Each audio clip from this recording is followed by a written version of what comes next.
leaving the card in the card box. It's just a statistical advantage that you would have if you had access to the deck of cards before you'd play. You would know that that card would be out of play, and everybody would think that that card would be in play. That turns out to be a statistical advantage. Locating the card by glimpsing the card, and then you can obtain that card to the bottom by stacking. So then you would want to do a false shuffle and retain that order. And then you would essentially do a cut. You would want to counter the cut, and then you would want to execute a trick deal. This would be a bottom deal.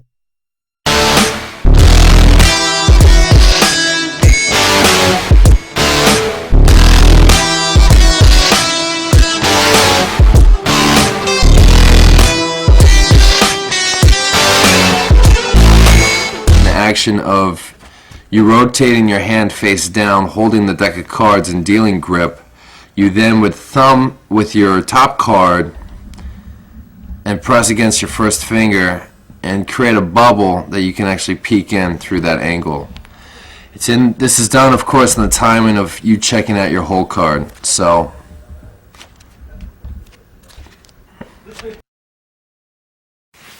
if you haven't had previous access to the deck of cards and you receive these two cards that are coming into play, you would then want to do a crimp, so when you had the access to shuffling, you'd be able to cut to that card.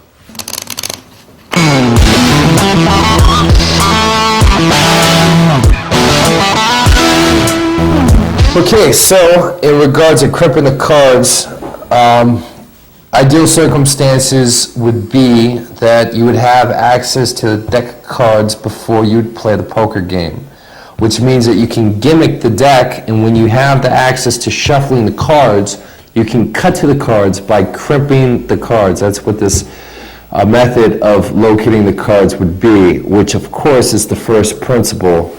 The first thing that you do, I do a breather's crimp, highly effective crimp, and I'm essentially taking my first fingers and thumbs from the center of the deck and I'm applying pressure to the outside edges, making an X. So if I do it with it being face up, the card would be convexed. It would be a convex card breather's crimp, which means that if it was in the deck, I'd be able to cut to that card, and since it was convexed or concave, forgive me, it would come to the top. Now, if I take that ace and turn it face down and apply the pressure into the outside edges, I would essentially be able to cut that card to the bottom of the deck.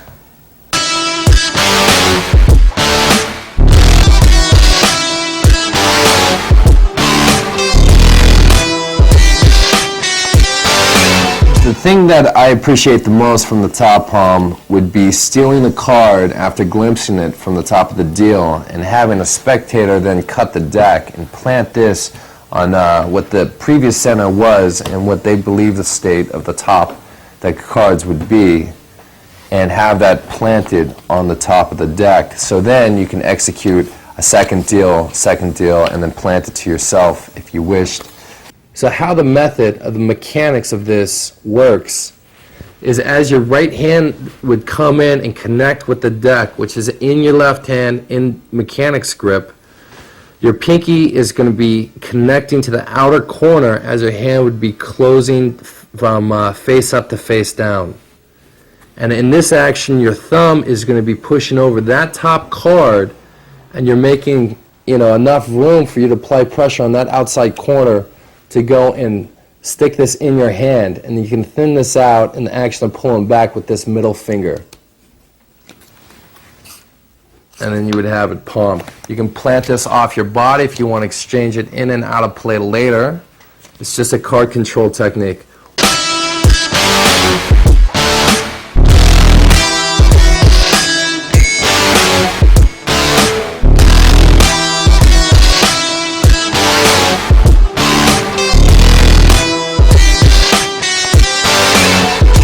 Blackjack turnover move.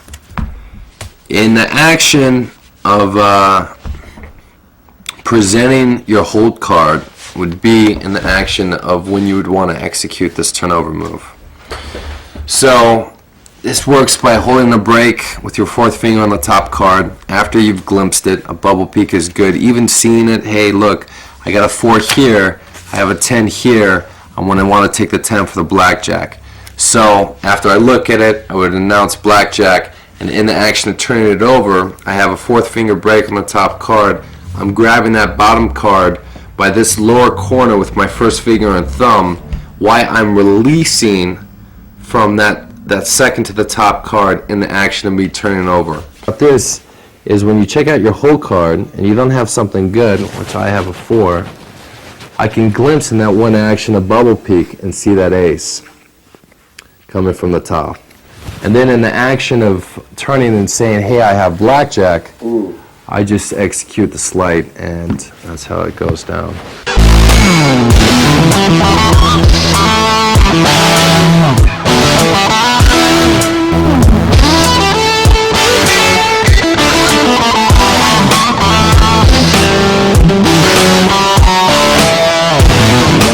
How I do this is I have the deck of cards placed in a swing cut grip in my right hand, and in the action of me gripping the cards for me to deal, I'm planting this in my left hand, and the base of my first finger would be to rotate this corner between my middle finger and third finger, and then I'd be taking my third finger here and clipping that bottom card in the action of dealing or dropping the cards after I dealt it. That's how it'd work.